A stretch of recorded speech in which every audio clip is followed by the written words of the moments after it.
मान्यवर मैं भाजपाइयों के लिए, भाजपाई मित्रों के लिए एक गाना गाना चाहता हूं कि देखो ऐ दीवानों ऐसा काम ना करो, राम का नाम बदनाम ना करो, राम का नाम बदनाम ना करो।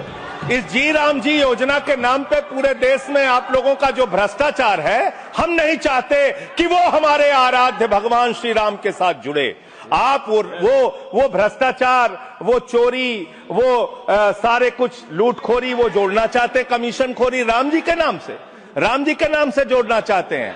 लेकिन मैं क्या करूं मान्यवर, मैं तो कह रहा हूं, आप फिर आ गए मान्यवर, हम लोगों को हाँ तो मान्यवर हम तो कह रहे हैं देखो ऐ दीवानों ऐसा काम ना करो, राम का नाम बदनाम ना करो। लेकिन हमारे भाजपाई मित्र कह रहे हैं राम राम जपना पराया माल अपना, राम राम जपना पराया माल अपना।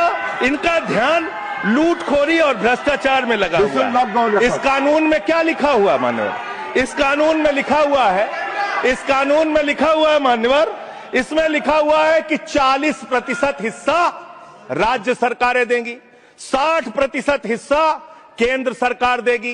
पहले 90% हिस्सा केंद्र सरकार देती थी, 10% हिस्सा राज्य सरकारें देती थी। आज तो ज्यादातर राज्य सरकारें आपकी नीतियों की बदौलत, आप जीएसटी का पैसा खाते हैं, राज्यों के टैक्स का पैसा खाते हैं, आपने राज्यों को खोखला कर दिया, आपने राज्यों को कर्ज में डुबा दिया। अब आप कह रहे हैं राज्य सरकारें इसमें पैसा लगाएंगी, यानी आप इस योजना को मारना चाहते हैं, आप इस देश के मजदूरों का हक मारना चाहते हैं, इस योजना को पूरी तरीके से खत्म और समाप्त करना चाहते हैं। इस मंशा से आप इस योजना को लेके आए हैं, क्योंकि राज्यों के ऊपर आज जो कर्जा है वो मैं पढ़ के आपके सामने सुनाना चाहता हूं।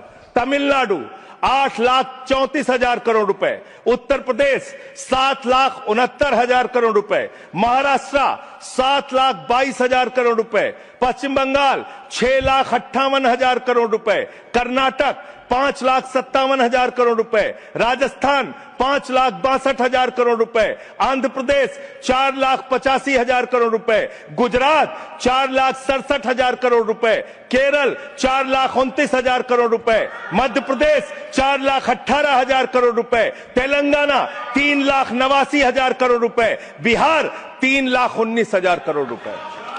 ये कर्जे में डूबे हुए राज्यों से, ये कर्जे में डूबे हुए राज्यों से आप ये कह रहे हैं कि 40% पैसा लगाओ, यानी कि सर आप ये हम बोल रहे हैं, कौन बोल रहा है सर, ये क्या हो रहा है? आप मैं आपसे पूछना चाहता हूं, राज्य जो कर्जे में डूबे हुए हैं, जो आप बोल रहे हैं वही रिकॉर्ड में जा रहा है। मान्यवर मैं ये कहना चाहता हूं कि जो राज्य पहले से ही लाखों लाख करोड़ रुपए के कर्जे में डूबे हुए हैं, आप उनसे कह रहे हैं 40% पैसा आपको लगाना होगा। आप इस योजना में कह रहे हैं कि आप एरिया तय करेंगे, एरिया आप निर्धारित करेंगे कहां पे ये आपकी स्कीम लागू होगी या नहीं लागू होगी, इसको आप तय करेंगे। ये कितने 125 दिन की आप बात कर रहे हैं मान्यवर, आंकड़ा उठाकर देख लीजिए, मंत्री जी यहां पर मौजूद हैं। 100 दिन के रोजगार की गारंटी है मनरेगा योजना में, लेकिन औसतन पूरे हिंदुस्तान में 50 दिन से ज्यादा रोजगार आपने नहीं दिया।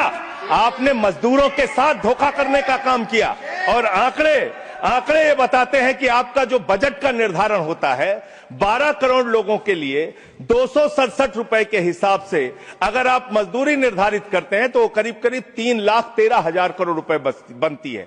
आप उसके लिए 86,000 करोड़ रुपए का बजट रख रहे हैं, यानी कि मंशा आपकी शुरू से स्वयं यही है कि आप इस योजना के तहत लोगों को काम नहीं देना चाहते हैं, मजदूरी नहीं देना चाहते हैं। लेकिन मजदूरों के हक में, मजदूरों की आवाज उठाने वाले लोग देश भर में संगठित हो रहे हैं। ये आप दूसरा अपराध करने जा रहे हैं। मैं आपको कहना चाहता हूं, आपके माध्यम से इस सरकार को चेतावनी देना चाहता हूं।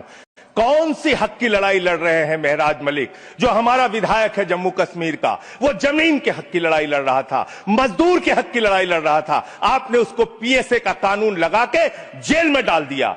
कौन से हक की लड़ाई लड़ रहे थे सोनम वांगचुक, मजदूर के हक की लड़ाई लड़ रहे थे, किसान के मक्के हक की लड़ाई लड़ रहे थे, आम आदमी के हक की लड़ाई लड़ रहे थे, लद्दाख के लोगों के हक की लड़ाई लड़ रहे थे।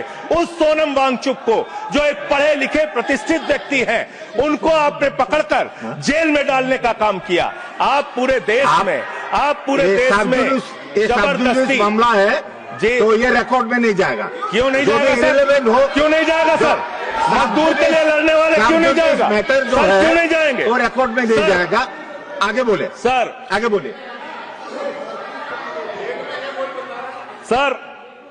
मैं इस अवसर पर पंडित राम नरेश त्रिपाठी जो हमारे सुल्तानपुर के हैं उनकी एक कविता पढ़ना चाहूंगा।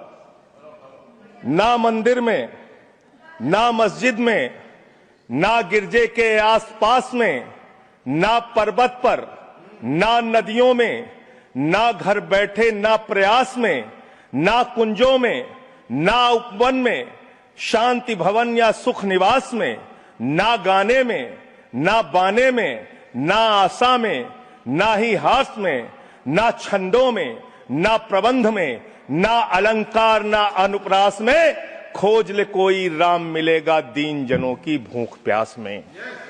खोज ले कोई राम मिलेगा दीन जनों की भूख प्यास में। आप दीन जनों को भूखा रख के, उनकी मजदूरी छीन के, उनके हाथ का काम छीन के, उनका रोजगार छीन के, आप चाहते हैं उनके पेट पे लात मार के, आप चाहते हैं कि आप सिर्फ इस योजना का नाम बदल देंगे, इस योजना का नाम बदल देंगे तो पूरे देश में आपका महिमा मंडन हो जाएगा। अब आपका ये नकली काम इस देश के अंदर चलने वाला नहीं है। पूरा देश आपकी सच्चाई जान चुका है। मान्यवर